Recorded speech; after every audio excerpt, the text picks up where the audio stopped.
설교의 황태자라 불리는 19세기 영국의 설교자 찰스 스펄전은 이렇게 말한 바 있습니다. 나보다 설교를 잘하는 사람들이 많이 있을 겁니다. 하지만 내가 그리스도와 그의 보혈과 그의 사랑을 전하기 위해 강단에 섰을 때 나는 세상에서 가장 명성 있는 설교자와도 겨룰 수 있습니다. 나는 오직 예수님 외에 여러분들에게 다른 것을 전하고 싶지 않습니다. 아마 스펄전이 황금의 입술, 설교의 황태자라 불린 그 이유가 예수님 한 분만 그가 그토록 전했고 또 전하고 싶었기 때문이 아닌가 싶습니다. 맞는 말 아니겠습니까? 골로새서 2장 3절에 그리스도 안에는 지혜와 지식의 모든 보화가 감추어져 있다, 그렇게 말씀하고 있습니다.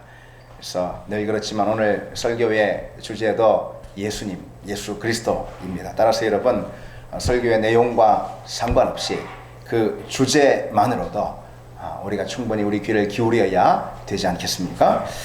오늘 우리가 읽은 주님의 말씀에는 배경이 있습니다. 오늘 말씀을 하시기 전날 주님께서는 갈릴리 바다 동쪽 해안가에서 5,000명을 먹이시는 그런 기적을 행하셨습니다. 그러니까 오병이어 기적으로 여러분 잘 알고 계시지 않습니까? 그 기적으로 인해서 무리들이 다 놀랐습니다. 그리고 예수님을 자기들의 임금으로 삼고자 했습니다. 예수님 한 분이면은 이젠 뭐 인생에 걱정이 없잖아요. 그렇죠? 오병이어 물고기 2마리, 떡 5개로 5,000명을 다 먹이셨는데 그 예수님을 만약 왕으로 삼으면은 이제 뭐 먹고 살 걱정 안 해도 되잖아요.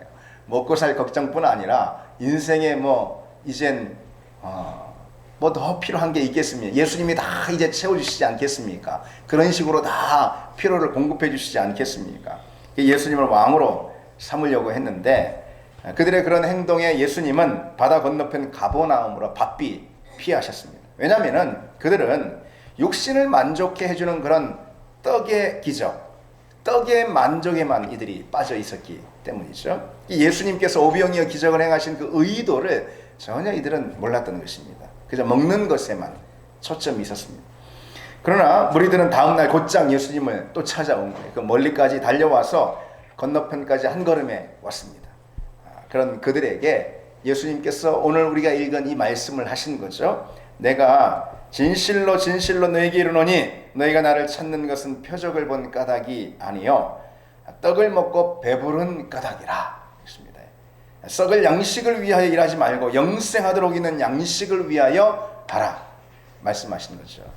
그리고 이어서 바로 우리가 읽은 본문 말씀을 하셨습니다. 내가 곧 생명의 떡이라. 나는 하늘에서 내려온 살아있는 떡이니 이 떡을 먹으면 영생하리라. 그리고 오늘 55절에 내 살은 참된 양식이요 내 피는 참된 음료라, 이렇게 말씀하셨습니다. 그러니까 이 말씀을 하시니까 무리들이 다 헷갈리는 거예요. 서로 수군거렸습니다. 아니, 떡을 좀 배불리 먹으려고 한 걸음에 달려왔더니 무슨 우리대로 자기 살을 먹으라고, 자기 살을 먹으라고, 자기 피가 뭐 우리 음료라고, 다들 수군거리는 거예요. 도대체 무슨 말인지 모르겠다, 무슨 말을 하는 건지 모르겠다. 그래서 그러면서 예수님 곁을 하나 둘씩 다 떠나갔다라는 것이죠. 결국 12제자만 남게 되었다라는 그런 본문의 이야기입니다. 그렇다면 여러분, 오늘 이 말씀에서 우리는 그리스도가 그처럼 양식으로 소개되는 이유가 무엇일까요? 예수님께서는 당신을 그렇게 양식으로, 떡으로 소개하셨는데 그건 자기에게 온 많은 사람들을 다 쫓아보내려고 하신 건 아니지 않습니까? 그 안에 진리가 있는 것이죠. 그것이 참 진리된 말씀이죠. 근데 예수님이 당신을 생명의 떡, 곧 양식으로 스스로 소개하셨습니다. 그처럼 양식으로 표현된 의미가 무엇인지 오늘 잠시 나누려고 하는 것입니다. 많은 무리들은 그것을 몰라서 예수님을 떠난 반면에 그 의미를 몸으로, 삶으로 경험하고 있던 제자들만큼은 이렇게 주님께 고하는 것입니다. 주여, 영생의 말씀이 주께 있사오니 우리가 누구에게 가오리까? 그러면서 12제자만이 주님 품에 남았다라는 것입니다. 그렇다면 여러분, 왜 예수님은 당신을 스스로 이와 같은 양식으로 먹는 그 양식으로 소개하고 계실까요? 첫째로, 예수님은 우리의 생존과 직결되는 분이기 때문에 양식으로 소개하고 계시는 것입니다. 먹는 것은 우리 생존의 필수적인 행위 아니겠습니까? 먹지 않으면 죽을 수밖에 없는 것이. 따라서 그리스도께서 그처럼 양식으로 소개되고 표현되어 있다라는 것은 우리가 예수님 없이 살 수 없다. 예수 없이 살 수 없다. 여러분 아멘이십니까? 그렇습니까? 예수님은 그저 천국 가도록 인도해주는 그런 인도자, 가이드가 아니라는 것입니다.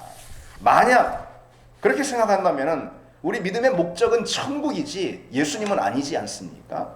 그러나 분명한 사실은 천국 가라고 예수 믿는 것이, 가려고 예수 믿는 것이 아니라 예수와 함께하는 그 자체가 곧 천국인 줄 믿습니다. 그것이 기독교 신앙인 것이죠. 예수님은 그저 천국 가도록 인도하는 가이드가 아니라 굳이 비유하자면은 그런 천국으로 인도하는 인도자가 아니라 우리의 생명을 유지시켜주는 생명 유지 장치가 곧 예수님이다. 이렇게 말할 수가 있을 겁니다. 그것을 떼면 곧바로 죽는 것 아닙니까? 그처럼 우리가 예수님을 모셔드리지 않으면은, 예수님과 떨어져 있으면 잠시라도, 그러면은 우리 삶의 자리 가운데 즉각적으로 죽음이, 사망이 임한다는 것이죠. 따라서 우리는 한순간도 예수님을 떠나 있을 수 없는 것이죠. 그분이 우리에게 생명을 주시는, 또 생명을 유지하는 참된 양식이요 음료가 되시기 때문인 거죠. 그런데 여러분, 우리는 과연 예수님 없이는 생존 자체가 불가능하다라고 그렇게 믿고 있습니까? 그것이 진실된 우리 삶의 고백이 되고 있습니까? 그것이 우리 삶의 내용이 또 되고 있습니까? 우리가 과연 그만큼 예수님을 붙들고 사랑하고 있는가? 여러분, 예수님을 매일 먹어야 하는 양식으로 매일같이 대하고 계십니까? 여러분, 그렇게 대하고 계십니까? 우리는 우리 육신의 배고픔에 즉각적으로 반응합니다. 그것이 우리 몸이에요. 우리 몸의 본성, 본능이에요. 살려고 그러는 것이죠. 살려고. 여러분, 거식증 같은 거 아시지 않습니까? 그게 자기의 배고픔에, 굶주림에 반응하지 않는 거예요. 그러니까 결국은 그렇게 되면 죽게 될 수밖에 없는 것이죠. 우리가 굶주리면 우리 몸이 즉각적으로 반응하는, 나 밥 달라, 없으면 나 죽어, 그런 반응이 우리 몸에 이 본능적으로 있는 것입니다. 그러니까 우리가 살 수 있는 것이죠. 그렇지 않으면 죽기 때문에 육신의 배고픔에 즉시 반응하는 것, 이것이 우리 본능으로 하나님께서 우리에게 우리 육신 가운데 주신 것입니다. 배고픔에 본능적으로 반응하지 않으면 며칠도 살 수가 없는 것이죠. 영적으로도 그런데 마찬가지다. 꼭 마찬가지다라는 것입니다. 예수님을 내 호흡 가운데 모시지 않으면 우리는 금세 호흡 정지 상태를 경험하게 된다는 것이죠. 그것을 본능처럼 느껴야지 마땅한 것입니다. 우리가 이제 예수 믿고 예수로 사는 사람이라면은, 나로 살지 않고 내 안에 예수로 사는 사람이라면, 이제 우리가 그리스도인이라면은, 참된 성도라면은, 예수님을 내 호흡 가운데 내 안에 모시지 않으면은 내 영혼의 호흡 정지 상태가 임하는, 그래서 우리가 견딜 수 없는 상태가 되는 바로 그것이 너무나 당연한 것이고 마땅하다라는 것입니다. 그 예수님을 내 삶에 모시지 않으면은, 내가 어느 순간 예수님을 떠난 것 같다라면은, 그럼 당장이라도 죽을 것 같은 그런 우리 영혼의 허기를 우리가 느낄 수 있어야 하는 것입니다. 배고픔을 느끼는 것은 축복인 것입니다. 그러지 않으면은, 배고픔 느끼지 않아서 3일 아니 30일 가도 먹지 않아도 괜찮다면은, 뇌에서 우리 신호를 보내지 않는다면, 그래서 안 먹는다면은, 그러면 다 죽는 거 아니겠습니까? 영적으로도 똑같은 원리가 적용된다라는 것이죠. 그러니까 여러분 기억하시기 바랍니다. 성경에 예수님이 양식, 즉 먹는 그것으로 표현되어 있다라는 이유는, 우리는 잠시도 그분 없이 살 수 없다. 그분 따라서 우리는 우리 생명을, 우리 영혼을 유지할 수 없다라는 것을 강조하는 메시지입니다. 예수님이 곧 생존의 방식인 것이죠. 하루라도 살려면 예수님을 붙들어야 하는 것입니다. 그분 안에 생명이 있고 우리가 살아갈 에너지가 있고 또 천국이 있다라는 거예요. 믿음이 바로 그것입니다. 믿음은 이처럼 한 주에 한 번 이렇게 나와서 마치 종교 행사, 물론 이것이 종교 행사가 당연히 아니지만은, 그렇게 종교 행사처럼 교회만 왔다 갔다 하는, 문턱만 넘나드는 것이 결코 믿음이 아니라는 것이죠.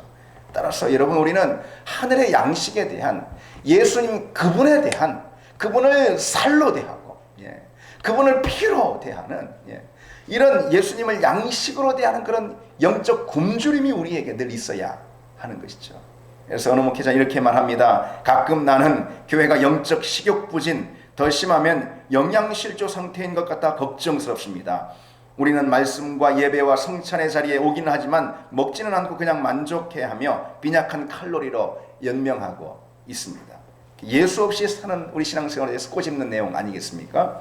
만약 음식이 우리 몸에 들어가지 않는다면은 우리 몸은요, 이게 무슨 의학적으로 그렇다고 합니다. 우리 몸은 체내에 축적된 지방들부터 먼저 흡수해서 몸을 유지하고 연명한답니다. 지방을 다 태운 다음엔 탄수화물, 그리고 또 단백질까지 흡수하다가 결국은 살아있는 조직을 축내서라도 우리 목숨을 연명시킨다고 합니다. 그래도 먹을 게 안 들어오면 그럼 죽는 것이죠. 그 정도의 본능적인 아주 격렬한 굶주림과 갈증, 이게 우리 몸이 가지고 있는 본능이에요.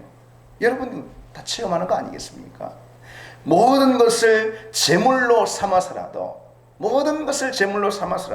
우리 영의 양식을 채우고자 하는 그 몸부림, 이것이 우리 신앙생활 가운데 똑같이 있어야 할 줄 믿습니다. 그런 거룩한 굶주림이 우리 영혼을 결국은 풍요롭게 만드는 줄 믿습니다. 둘째로, 예수님께서 당신을 양식으로 이렇게 소개하고 계시는데 왜 양식으로 소개하고 계실까? 그것은 예수님이야말로 우리 인생의 참된 즐거움이기 때문에 그렇다는 것입니다. 여러분, 먹는 걸 생각해 보십시오. 먹는 것은 그저 생존을 위한 불가피한 방식, 그것만이 결코 아니지 않습니까? 먹는 것이 너무 싫어서 정말 피하고 싶은데 생존을 위해서 어쩔 수 없이 먹는 걸 선택하는 사람 있습니까, 여러분? 그런 사람 있습니까? 없잖아요. 먹는 것은 인생 최고의 즐거움입니다. 먹는 것만큼 또 즐거운 것도 또 없는 것 아니겠습니까? 이렇게 먹는 것이 뭐 즐거움이 되는 것, 그게 저 무슨 TV 요즘 먹방이라는 거 있잖아요. 먹방에 나오는, 그래서 뭐 자주 그 돼지 역할로 나오는 그런 개그맨들 있잖아요. 그런 사람들만 먹는 거 즐거워하는 거 아니잖아요, 여러분. 그렇죠? 먹는 것이 우리 모든 사람의 인생의 큰 즐거움이고 더 없는 기쁨입니다. 이게 다 먹자고 하는 거다, 뭐 그런 말도 심지어 하지 않습니까? 예수 그리스도가 그렇다는 거예요. 예수 신앙생활 뭡니까? 먹자고 하는 것입니다. 무엇을요? 양식 대신 예수 그리스도. 주님이 당신을 양식으로, 음료로 소개하고 있지 않습니까? 신앙생활 왜 하냐? 먹자고 하는 것입니다. 예수 그리스도가 양식이라는 이것은요, 그분은 우리를 살게 하시는 생명 유지 장치가 됨과 동시에 또 최고의 즐거움이 된다, 그런 것입니다. 시편 34편 8절에 너희는 여호와의 선하심을 맛보아 알지어라. 하나님은 맛보아 아는, 하나님은 맛보는 존재다, 이것이죠. 신앙생활은 맛보는 그런 과정입니다.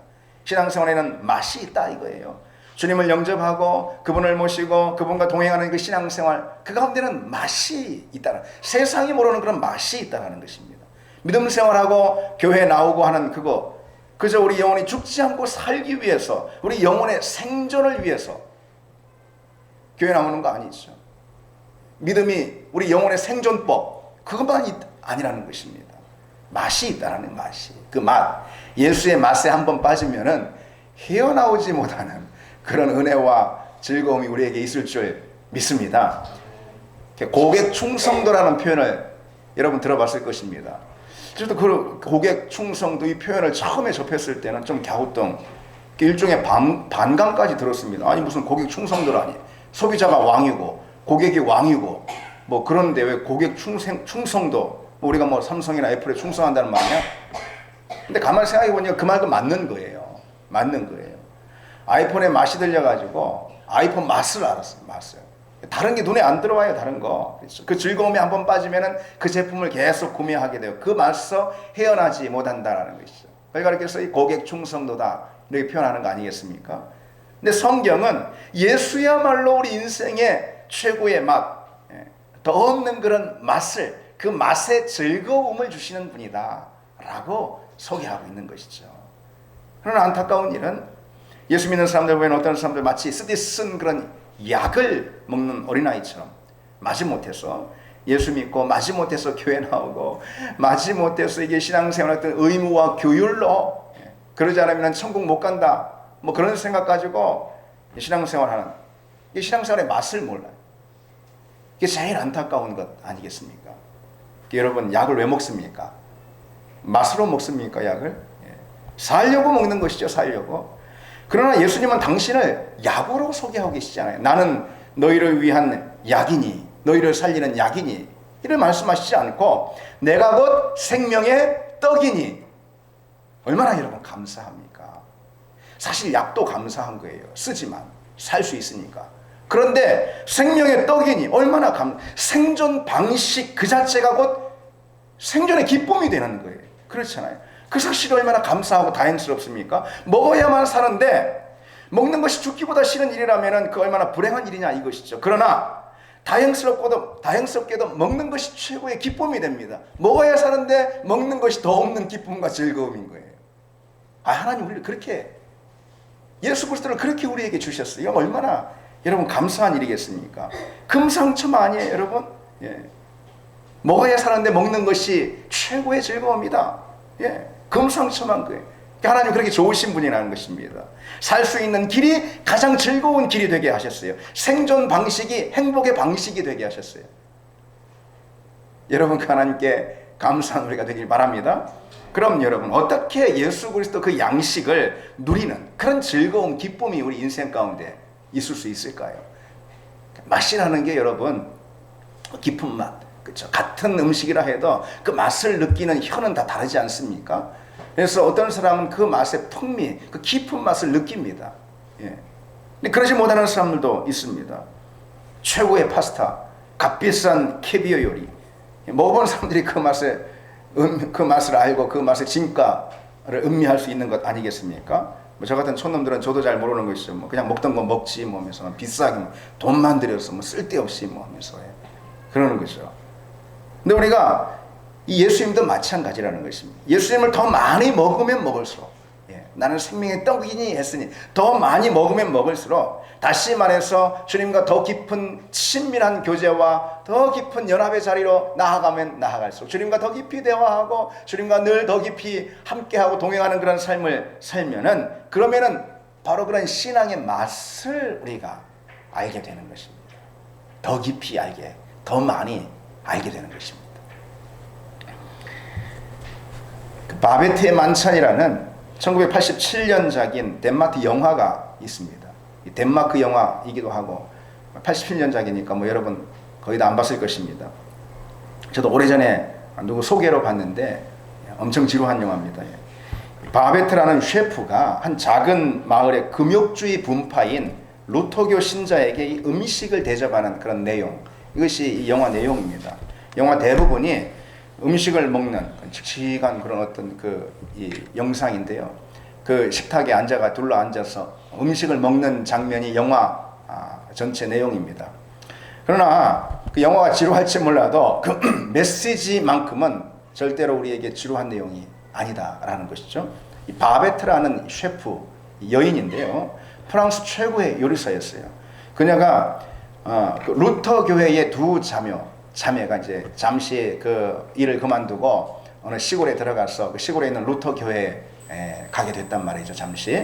근데 그 교회 두 자매가 자신에게 베풀어준 그 온정과 호의에 참 너무 감사해가지고 무엇인가에 보답을 해야 되는데 자기가 최고 요리사잖아요. 근데 그 사실을 다 몰라요. 그 교회 사람들 잘 몰라요, 다. 그래서 그 사람들에게 최고의 음식 저녁 만찬을 내가 준비해서 베풀어야지 한 마음을 갔는데, 때마침 엄청나게 큰 돈이 생기게 되었습니다. 엄청나게 큰 돈이 생겼어요. 근데 그 돈을 몽땅 다 쏟아부어서 하루 저녁 먹는 저녁 만찬을 위해서 다 돈을 다 쏟아부습니다.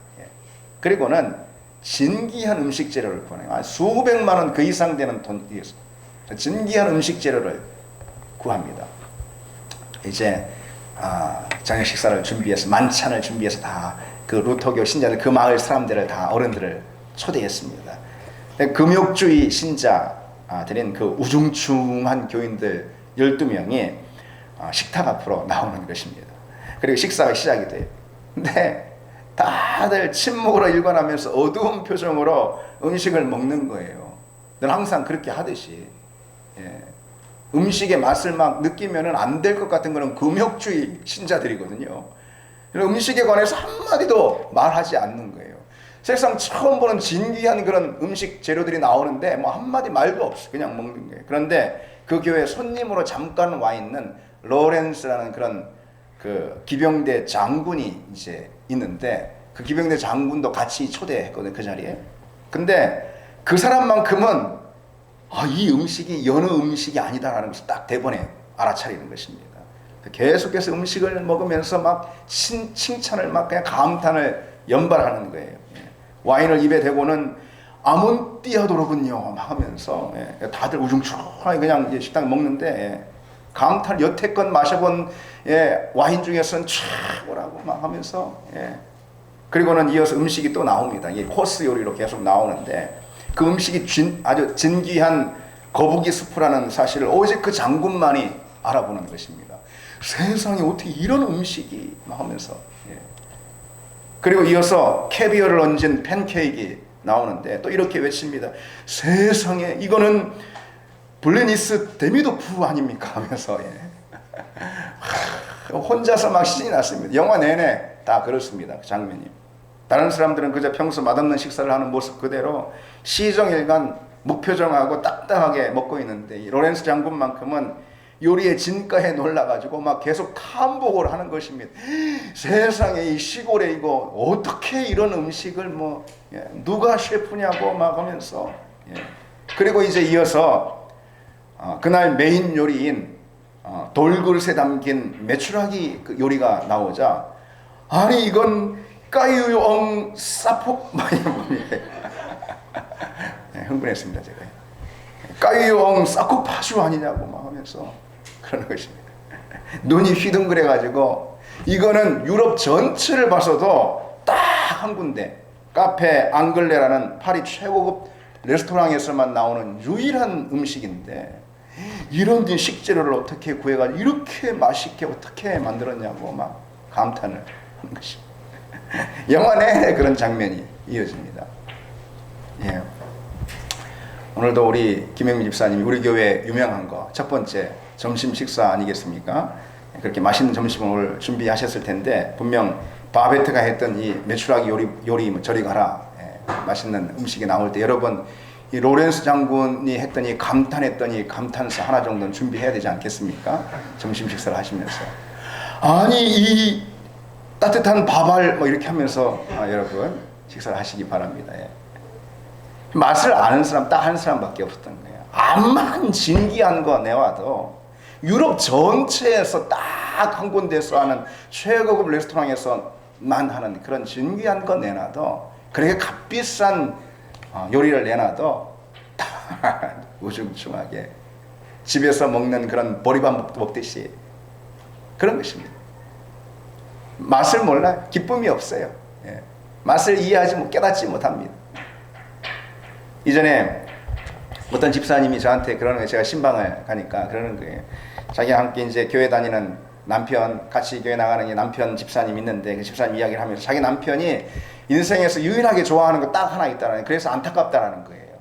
유일하게 좋아하는 거 딱 하나 있는데 월요일날 복권 사는 거라는 거예요. 복권 2장 월요일날 딱 사가지고 지갑에다가 딱 2장 모셔두고 여러분 그런 분들 계십니까 여기?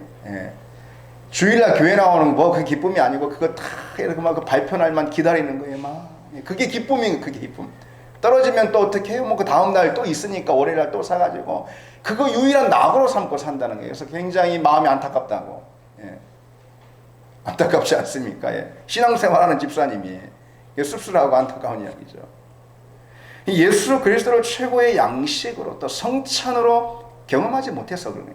예수 그리스도 그분이 양식 되심의 그 맛을 전혀 알지 못하는 교회만 그냥 왔다 갔다 하는 것이죠. 생명의 떡이 되시고 새로운 떡 하늘의 양식이 되신다라는 그 놀라운 사실 그걸 경험하지 못한 것입니다.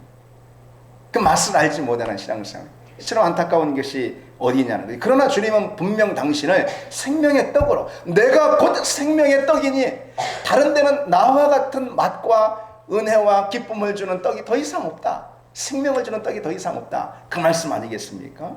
그 예수의 맛, 그 복음의 맛, 그 말씀의 맛, 그리고 또 그 기도의 맛에 한번 우리가 빠지면은 우리도 감탄이 절로 나오는 거 아니겠습니까? 여러분 그냥 죽지 못해 어쩌면 그냥 끌려가가지고 그냥 못 끌려가가지고 기도하는 사람 있습니까 여러분? 그건 기도가 더 이상 아닌 것이죠. 너무 좋아, 너무 기뻐서 이 자리 뺏기면 어떡하나 하고서 우리가 예배에 나오고 기도의 자리에 나가는 것 아니겠습니까? 그때 여러분 우리는 감탄사가 절로 나오는 것이죠. 그 맛에서 헤어나질 못하는 것입니다. 예수 안에 바로 그와 같은 하늘의 참된 맛의 즐거움이 있는 줄 믿습니다. 여러분 정말로 예수를 생명과 기쁨으로 우리가 경험하고 있느냐? 예수를 성찬으로 진귀한 그런 만찬으로 우리가 대면하고 있는 신앙생활이 되고 있는가? 여러분 우리의 양식이 되시는 그 예수님의 맛에 정말 푹 빠질 수 있는 그런 우리 신앙생활 되길 바랍니다. 주님께서 우리 신앙생활을 그렇게 디자인하셨어요, 여러분. 주님께서 우리 신앙생활을 그렇게 준비하시고 우리를 그 만찬으로 초대하시는 것입니다. 신앙생활이 막 우중충하고 힘들고 죽지 못해 하고 그저 어떻게 그냥 그렇게 안 하면 천국 못 가니까 그냥 지옥에 가니까 그냥 어쩔 수 없이 하고 그냥 잘 견뎌내면 나중에 그러면 천국 가는 거, 좋은 데 가는 거. 이게 신앙생활 아니라는 것입니다. 이게 신앙생활 아닌 것이죠. 신앙생활의 모든 내용들은 생명의 떡에 취하는 그런 그야말로 취함, 중독이 있다는 것입니다. 그처럼 좋은 것으로 만들어 주셨어요. 좋은 것으로. 좋은 것은 맛보는데도 그리고 보는데도 느끼는데도 좋은 게 좋은 거 아니겠습니까? 그렇죠. 그게 진짜 좋은 거예요. 신앙생활은 참된 것이고 좋은 것 진리잖아요. 그러니 그 진리를 누리는 그 자체도 좋은 것입니다. 그건 어떤 규율이 아닌 거예요. 좋은 것입니다. 아름답고 기쁜 것이고 행복한 것입니다. 기도 역시 마찬가지죠. 기도 억지로 하는 것이 아니라 기도에 한번 빠져보시기 바랍니다, 여러분. 기도를 빠지지 말고 기도에 빠져보시기 바랍니다, 여러분. 기도를 통해 주님을 만나는 이 중독성이 있다는 것입니다. 여러분 왜 못 믿으시는 표정입니까? 중독성이 있다는 중독성이. 수요 기도, 새벽 기도 나 거의 무슨 의무적으로 나오는 거 아닙니다, 여러분. 중독돼서 나오는 거예요. 말씀도 마찬가지. 한번 말씀에 빠져면 우리 교회 제자 훈련, 중독된 사람들 많이 있잖아요. 제자 훈련 중독돼가 중독 증세가 나타나가지고 이게 떨어지면 당 떨어지는 것처럼 맨날 여름 되면 빨리 제자 훈련 하자고 하고 그럽니다. 여러분 신앙생활 의무가 아니라는 것입니다. 마지못해 구원받으려니까 하는 것이 신앙생활 아니에요. 지옥 가지 않으려고 하는 것이 신앙생활 아니라는. 만약 지옥 가지 않으려는 마음으로 의무감으로 신앙생활하고 교회 나왔다면은 그게 지옥이에요. 그게 지옥. 그렇잖아요. 그 지옥을 경험하고 있는 것입니다. 그것은 하나님 우리 신앙생활을 그렇게 디자인하시지 않았습니다. 신앙생활 하면은 기도하면은 말씀 보면은 주님을 구하면은 주님께 나아가면은 그게 더 없는 행복으로 만들어 주셨어요. 생명 유지 장치인 예수님은 곧 행복의 통로인 거예요. 생명의 떡이라고 그랬죠. 그걸 우리가 먹어야 살잖아요. 근데 먹어야 살 뿐 아니라 먹는 것이 기쁨인 거예요. 그런 여러분의 신앙생활이 다 되기를 바랍니다. 맛을 아는 여러분 되기를 바랍니다. 셋째로 왜 예수님은 당신을 양식으로 소개하고 계실까? 간단합니다. 그것은 먹어야 되는 분이기 때문에 그렇습니다. 당신을 나는 생명의 떡이라 양식으로 소개하는 거. 떡은 먹어야 되는 거잖아요. 그렇죠? 양식은 듣는 게 아니에요. 양식은 보는 게 아니에요. 먹는 것을 보고만 있으면 얼마나 그게 속상한 일이겠습니까? 먹는 것은 먹는 거예요. 양식은 쳐다보라고 주는 것이 아니고 아무 쓸데 없습니다. 먹으라고 주시는 거예요. 당신을 나는 양식이다 했을 때 나를 먹어라 라는 그런 뜻이 있는 것이죠. 재밌는 이야기가 있습니다. 지어낸 이야기겠지만은 한 자매가 있었는데 그 자매는 빵의 영양 이론에 대해서 일주일째 지금 공부하고 있습니다. 빵에 대한 모든 영양학적 이론과 빵을 요리할 수 있는 수십 가지 레시피에 대해서도 열공하고 있습니다. 그런데 그렇게 열심히 빵에 대해 공부하던 자매가 그만 영양실조로 죽었다라는 것이죠. 간단합니다. 이유는 빵만 연구했지 먹지는 않았기 때문에 그런 것이죠. 여러분 산더미같이 빵이 쌓여 있어도 그중 하나라도 먹지 않으면 그 빵더미는 그야말로 무덤이 되고 마는 것입니다. 그렇죠. 복음도 마찬가지예요. 복음이라는 양식을 쌓아놓고 그 안에서 영적으로 그냥 죽을 수도 있는 것입니다. 굶주려 죽는 것이죠. 하나라도 먹어야죠. 하나라도. 복음이 우리는 무엇인지 매일 듣고 있습니다. 여러분 그러지 않습니까? 매주마다 듣습니다. 그 양육을 받고 또 제자훈련까지도 참여하고 여러분 일상에서 삶의 자리에서 말씀도 읽고 다 그렇습니다. 그러나 정작 그 복음을 누리는 기쁨과 풍성함 누리지 못할 때가 마치 의무감으로 그렇게 했어요. 그렇습니다. 오늘 주님은 나에 대해서 들으라 라고 말씀하지 않고 나를 나를 먹으라 라고 말씀하고 계시는 것입니다. 예수님은 먹어야 하고 그래야 내 영혼이 살고 그리고 그래야 먹어야 그것이 내 영혼의 살이 되고 또 피가 되는 줄 믿습니다. 예수는 우리 삶에 채워서 소화해야 되는 분임을 믿습니다. 신학자 윌리엄 바클레이는 이런 예를 들곤 했습니다. 어떤 사람의 책장에 읽지 않는 책이 한 권 있었습니다. 책장에 쭉 읽지 않는 책이 한 권 있었어요. 그 책을 셰익스피어 비극이라 이렇게 한번 생각해 보십시오. 근데 그가 그 책을 샀지만 책꽂이에 그냥 두고 읽은 적이 없었습니다. 그때는 그냥 고칠에 불과한 거예요. 전혀 몰라요. 제목밖에. 그런데 어느 날 그가 그 책을 읽게 되었어요. 그 순간 그는 감격하게 돼요. 그 책의 내용으로 인해서 감격하고 도취가 되고 감동이 되었습니다. 그 이야기는 그에게 자극을 주어서 훌륭한 그 글귀가 기억에 남게 되었고, 그래서 그가 원하기만 하면 그 내면에서 그 감동받은 내용을 찾아 다시 기억할 수가 있게 되었습니다. 그냥 보는 거하고 책장에서 책을 떠들어 실제로 읽는 것은 그만한 차이가 있는 것이죠. 과거에 그 책장에 있었던 그 책은 그저 그 외면에만 존재해 있어. 그러나 이제 읽었을 때 그것은 내면으로 들어오게 되었다는 것이죠. 여러분, 인생에서 우리가 소유하거나 우리가 경험하는 것도 모두가 다 그와 똑같습니다.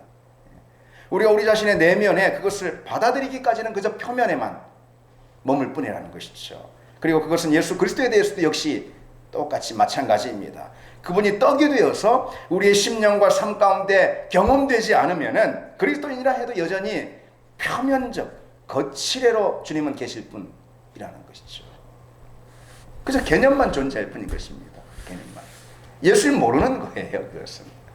그러나 우리가 그 살을 먹음으로 우리 영적인 조직 곳곳에 예수가 소화되어 가지고 그분의 피를 마심으로 그분이 우리 영혼의 세포 곳곳에 스며들어 가지고, 그래서 우리가 그때 비로소 살아날 줄 믿습니다.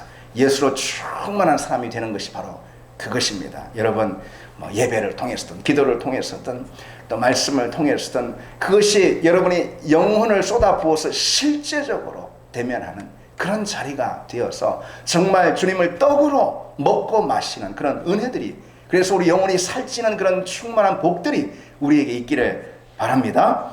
이제 여러분, 말씀을 한번 다시 떠올려 보시기 바랍니다. 예수님이 양식으로 소개된 이유가 뭐라고 했습니까? 우리 영혼의 생존을 위해서다, 기쁨을 위해서다, 마지막으로 듣거나 보는 것이 아닌, 그렇게 만족하는 것이 아닌 그분을 먹기 위해서다. 주님은 먹는 분이다. 여러분, 그것을 기억하시고, 먹는다라는 것은, 보는 것은 떨어져 있지 않습니까? 먹는 것은 내 속으로 들어와 버리는 것이죠. 나가 되는 것입니다. 그렇죠. 어떤 대상이 내가 되는 거예요. 신앙생활에서 예수 그리스도는 바로 그와 같은 분임을 여러분 기억하시고 주님과 친밀한 교제를 삼는 여러분 되길 바랍니다. 한 가지 이야기만 덧붙이고 끝내겠습니다. 톨스토이의 단편 하나님만이 아는 진실이라는 그런 작품이 있습니다. 거기 보면은 한 사람이 무고하게 살인죄를 뒤집어 쓰고 무기수가 되어서 30년 동안 감옥 생활을 하게 됩니다. 그가 백발이 성성한 황혼의 인생이 되었을 때 어떤 절도 혐의로 자기 감방에 들어온 한 수감자가 들어오게 되었습니다. 그런데 그 수감자가 자기를 가만 보더니 조심스럽게 다가와서 이렇게 말하는 것입니다. 나 당신 아우, 30년 전에 그 여인 속에서 그때 살인사건이 있었을 때 그 진범 나요, 말하는 것입니다. 난 자수할 거요, 하는 것입니다. 그 말을 듣는 순간 그는 하늘이 무너져 내리는 것 같았다라는 것입니다. 돌이키기에는, 보상받기에는 30년이 지나버렸는데 그런 말 들으면 뭐 하겠습니까? 그건 더 무너지는 거잖아요, 그것은. 그렇죠. 보상받기에는 너무 많은 인생 다 소모해버리고 마는 것이죠. 무엇을 말해주는 것입니까? 인생이 다 지나가고 우리가 천국에 갔을 때, 우리 하나님의 자녀라 천국 갈 겁니다. 그때 우리는 분명 깨닫게 될 수 있습니다. 우리가 우리 인생 가운데 우리 옆에 얼마나 풍성한 양식을 놓아두고, 주님 만날 수 있는 그런 풍성한 양식 놓아두고 그저 숟가락만 빨다가 피죽으로 우리가 연명하고 이제야 천국에 왔는지 후회하게 된다. 경악하게 된다.